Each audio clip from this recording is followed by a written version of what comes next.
Esta problemática que surge en los últimos años, por lo menos en nuestro medio, esta problemática por una mayor eficiencia energética, en realidad no es nueva.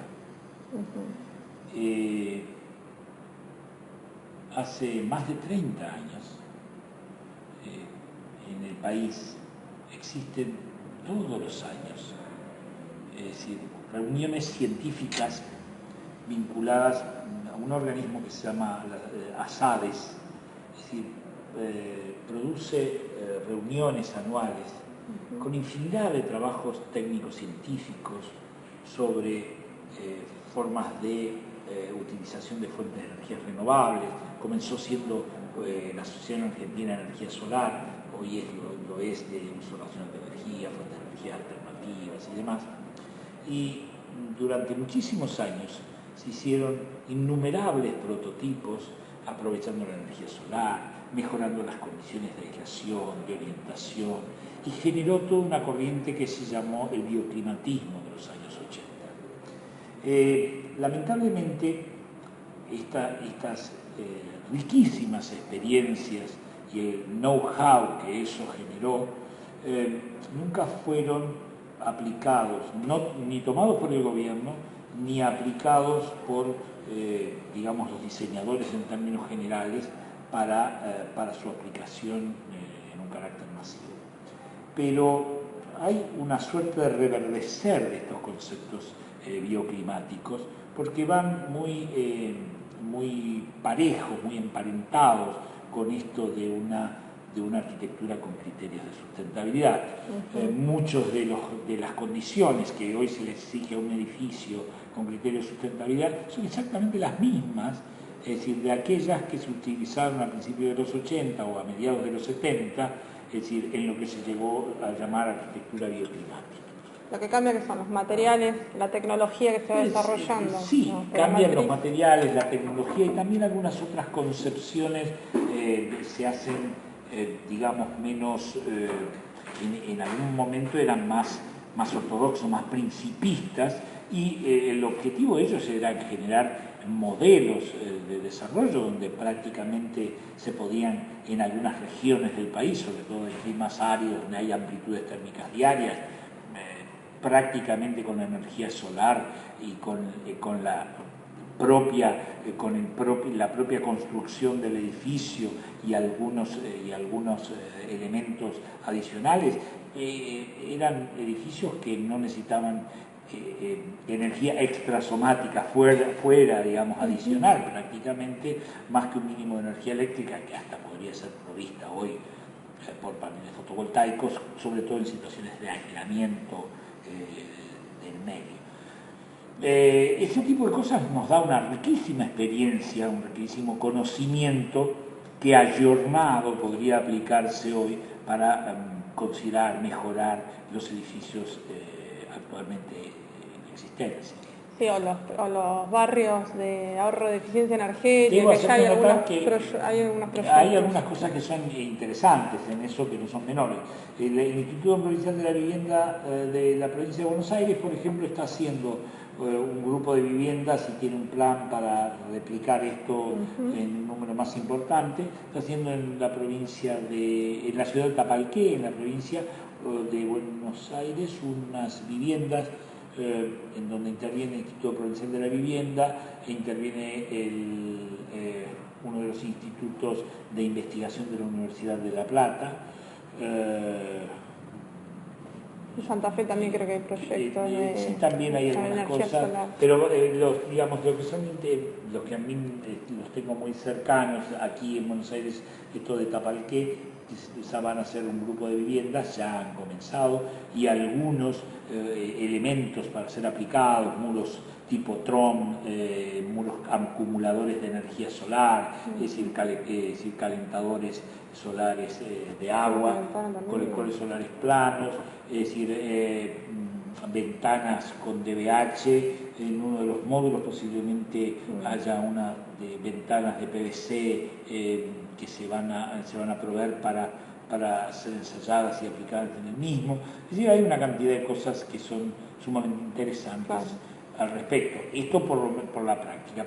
Por otro lado, existen también, o existieron en los últimos años, algunas experiencias interesantes, es decir, una empresa que es una multinacional como BASF, con matriz en Alemania, es decir, ya ha desarrollado en varios países del mundo algunas viviendas prototípicas, como no son modélicas.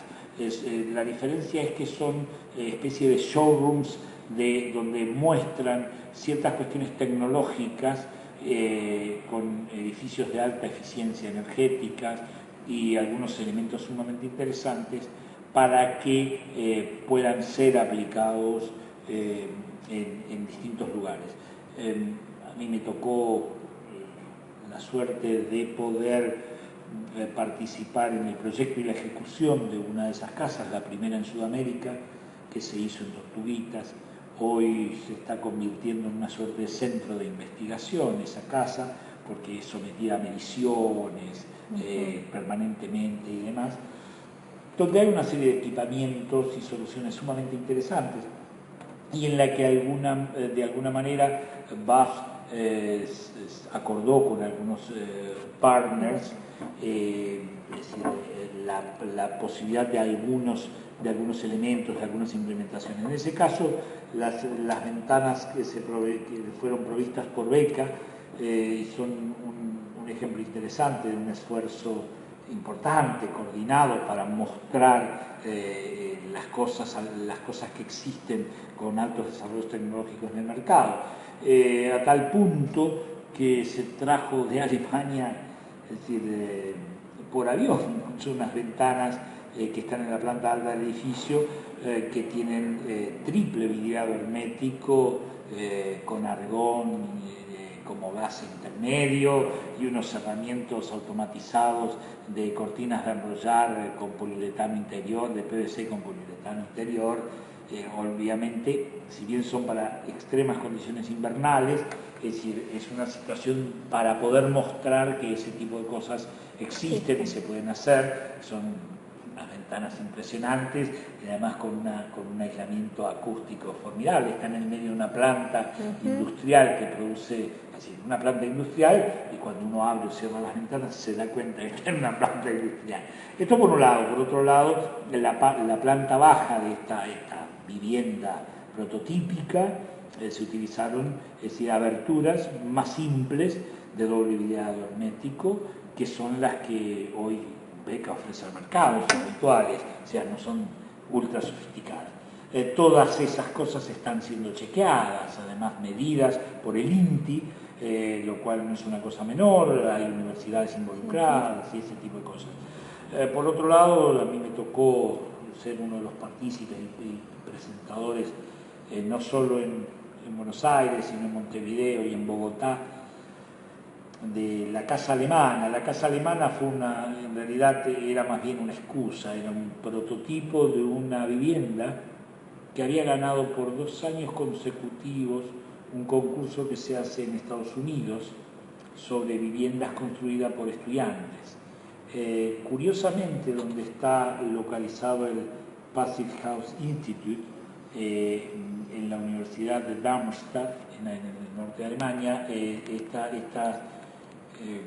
los estudiantes de esta universidad ganaron 2 años consecutivos esta competencia que se hace en Estados Unidos y que ahora se está replicando, creo que en Europa.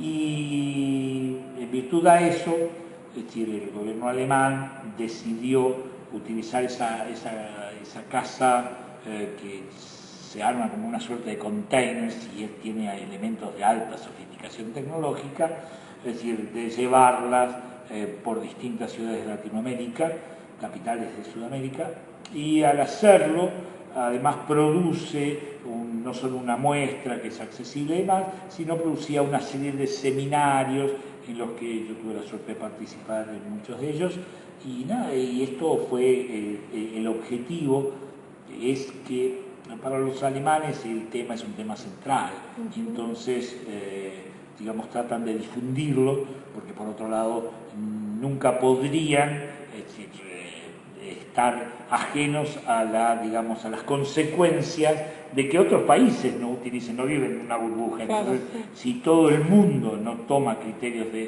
digamos, de sustentabilidad, entonces esto no sería posible. Por lo tanto, ellos que por distintas razones que exceden este breve relato, se han convertido en líderes de algún modo en eficiencia energética, en uso racional de la energía, en una cantidad de productos que se aplican para eso. Es decir, lo que están haciendo ahora es hacer un efecto, digamos, de transmisión de conocimiento, de información.